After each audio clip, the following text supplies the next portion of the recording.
Like, that was disgusting. You should not have won that. Yeah, I was actually thinking the same thing when I won that fight, so...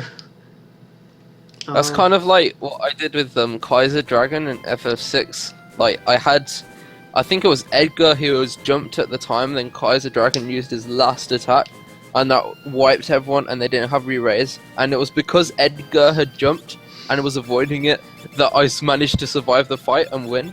Oh, I was like, that should not have happened. There's actually a reference to FF6 in Heaven's Ward. Oh, yes. Estinian, aka Dragoon Dude, is like, these Mughals have told me of a Mughal in their history named Mog, who was like the master of the spear and would like crash down on like enemies, blah blah blah blah. I have the screenshot. I showed it to Drake earlier. I'll probably show it to you guys later. Yeah, sure. But I'm going to be able to play it in 2 days, so it's okay. Yeah. I've been playing it for 2 days. Also, the Mughals in Heaven's Word is pretty great. There's a Mughal run shop, and the shop owner is called the Drainer of Purses. Yeah, and the repairer is called the Mender of Sticks, isn't it? Yeah. Yeah. Speaking of which, are we meeting the Mughals in this episode? Yeah, we do actually. Yeah, we do. Oh, okay, that's cool. No, wait, no, So, it's is next. the bit where we go to the other world? Yeah. Okay. We're getting a lot done in an hour. Yeah, we do. We get a ton of boss fights done. Oh, this guy. Yeah. I don't remember this guy being a challenge. It's more long than anything. Its big issue is it uses an attack that casts sap on everybody.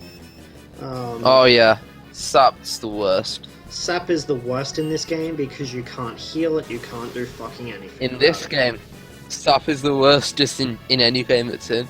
I don't know, it's not bad in 12. Okay, maybe not 12. But things aren't too difficult in 12. See, I showed why Goblin Punch Their is... effects aren't. In Other general, in the series, sap is poison, but actually dangerous at times. Yeah. Like, I mean, the 13 trilogy poison was basically just sap, and that's a pretty obscene status effect. Yeah. Like, the number of things you could kill, like, just through poison damage in, like, 13 is pretty high. Yeah, 13 is basically if you're poisoned and you don't heal it within a couple minutes, you know, even if you didn't do anything to the enemy, they're fucking dead. Yeah. That's like, as much as like FF13 has a lot of bad things about it, the way it works, like, makes status effects and everything work is incredibly good. I think the good thing about 13 was the fact that it was a really challenging game. Yeah, it actually really was. Well, I mean, 12 was really challenging as well. But 13, like, managed to be challenging in a way that was fair. I think you have to commend it for that, if nothing else. Like, I didn't mind 13. Like, I don't hate it. It's just, it's sort of average. Like, combat system's good. It, like, can't fault it on that. Like, even though if it is a bit X to win sometimes, but yeah, that's like, it's not. I mean, you can make that criticism, but you'd also have to make the criticism about 12, where, like, if you set the gamblets up to work properly, then you can more or less, like, just press nothing to win. Which, yeah, like, gambits are something I'd love to see in another game, but I would love to see them in 15. Like, gambits are so good. oh yeah, I finally show off Titan, aka the best damage spell in this game until Bahamut. It does tons of damage. Yep. Unless at the end Also costs tons of MP. Yeah. Yeah, how do you manage in this version where you can't see their MP? Like, I actually where you can't see their MP without pressing a spell? Like, how do you manage that? I don't. It's what I've always been used to for 5. So, yeah. It's Really, different in it's the Android version. You and your Android version, ye old. Android version's the best. You on Really, conscience, when you've played the SNES era games, you're used to it because that's how the UI worked. You either got to see current MP or you got to see ATB, not both. They just didn't give room to it. Yeah.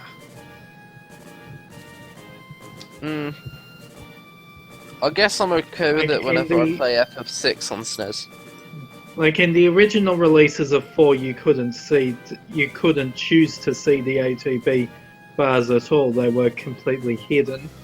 Yeah, that was also in the PlayStation version as well, which I have played once. I played it for a little bit. I only played up to like Kuiper or something, like because I was like 7 or 8 at the time, like young as hell, and like I just literally didn't understand how turns worked. I thought it was just literally like everybody takes their turn. Right, and Yeah, I and can't even blame you if for you thinking that. don't like how it changed the difficulty, that's one of the great things 4DS did. Because not only could you see HP, MP, and ATB all at once, you could also see the cast bars for spells. So. Oh god. Yeah. It's weird because 4 is the only one of the SNES games with like actual noticeable cast times. Yeah, and they'd had those since the beginning, since the original releases, so you know it's... They kind of got rid of it because they got loads of bad feedback that people didn't find it fun. So they for the later games they basically got rid of cast times. But not all they of brought them back for 4DS. They brought them back for 12. They brought them back in 10.2 and they worked really well there. Yeah, they did. They were also in 9, but not to a noticeable extent. Not significantly in 9, I wouldn't say. Of course, another thing that helped is that in 10.2, typically if you used an attack that had a cast time, once it casted you could take your next turn instantly. Yeah. Okay, I think we can agree that 10.2 is basically J-pop FF5 on PS2. Yes. I think when you put it that way, it's a better game than what it is otherwise. 10.2 is a fine game. Where the gameplay is pretty fucking awesome, but the plot is trash. Yeah. But the plot may as well not exist. Although, but then again, no one plays it for the plot, so it's okay. Although it's still better writing than 10.2.5. Oh god. We don't discuss 10.2.5. That is considered non-canon. I didn't even know it was a thing. Sure, we discuss it. Otherwise, I can't push around my game pitch for 10.3, where Tidus and his severed head go on a drunken bender. I don't remember. I don't remember why I switched Varus to Faith here. That should be a new agenda for the wiki. We should decide what things that the fans consider canon or non-canon, and therefore we can remove 10.2.5 from all the pages. God, no, that'd be a nightmare. That would be the best thing. Here's what I propose. We make patch 2.55 non-canon. Give me 1 moment. I'm getting rung by someone. Okay. Be right back. So while Techno is gone, we pitch a tent.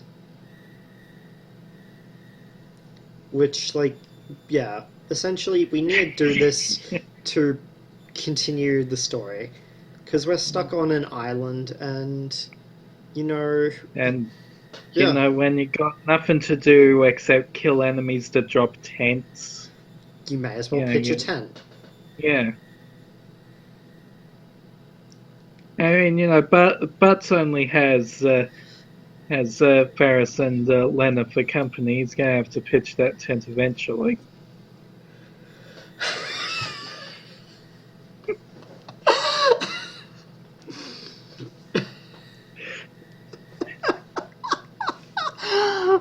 Oh my fucking god.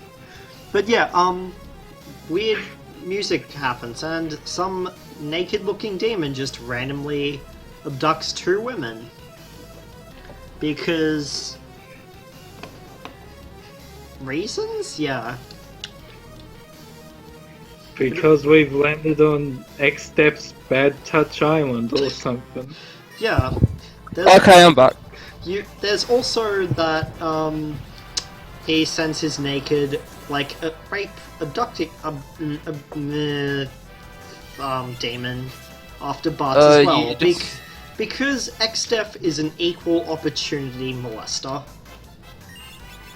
You just need to use a ninja with counter to kill this guy. I mean, that's how I've killed him before. It's doable.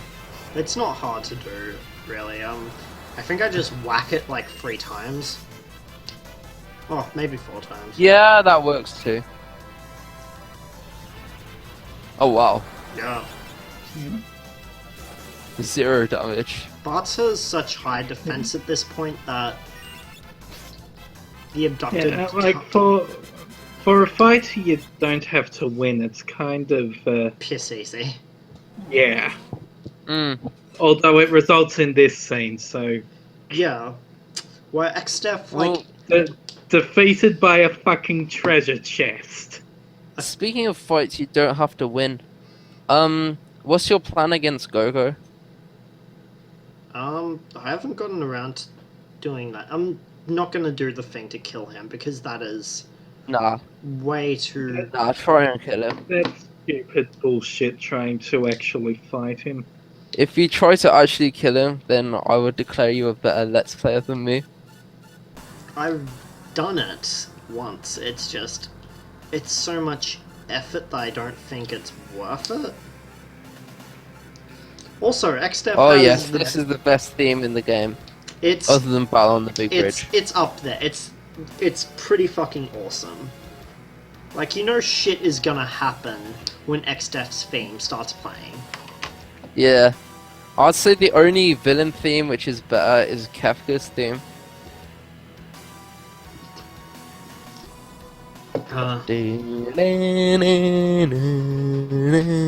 Okay, I'll stop. It's a okay. Bird?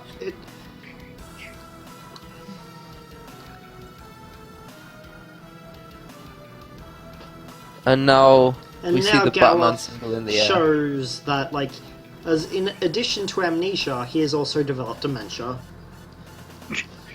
It's basically the Batman sign in the air. The Batman sign of evil. Yeah.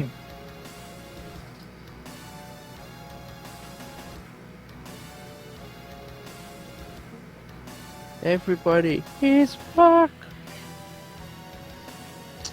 And here's the best character in this game. Oh yes, by miles. Yeah. The only character that anyone remembers. I don't like. Here's the thing that always weirds me out. Like, XDef in this game gets a ton of shit done as the villain and literally, like, is constantly threatening. And yet... And then we get to Dissidia and the turfed earthymetry. Yeah, like... And, like, everybody... I quite like this theme. Yeah, like... On the subject of XDeath as a threatening villain, I would agree in that respect, but I wouldn't agree that he's a memorable one.